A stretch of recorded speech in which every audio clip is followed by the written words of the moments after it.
একটু কিছু হলেই আমরা কি করি, ভরসা হারিয়ে ফেলি।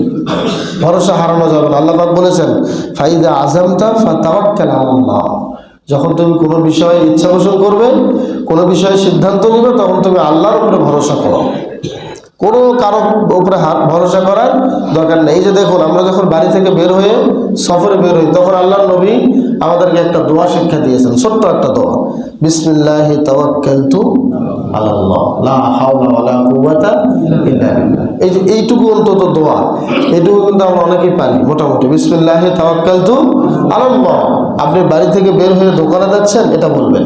বাড়ি থেকে বের হয়ে মসজিদে আসতেছেন, এটা বলবেন। যে কোনো জায়গায় বাড়ি থেকে বের হওয়া মানেই এই দোয়াটা। আরেকটা দোয়া আছে, বিসমিল্লাহি খরাজনা বা বিসমিল্লাহি ওয়ালাজনা ওয়া আলাল্লাহি তাওয়াক্কালনা, এভাবে অনেক দোয়া আছে।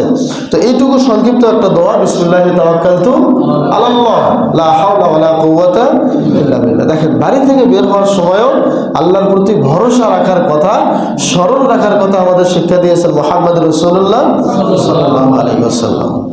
এরপরে শুধু তাই নয়, আল্লাহ তাআলা একটা পাখিকে আমাদের তাওয়াক্কুল বা ভরসার মডেল হিসেবে বিশ্বনবী তুলে ধরেছেন। আল্লাহ রাসূল বলেছেন, সহিহ হাদিসে এসেছে,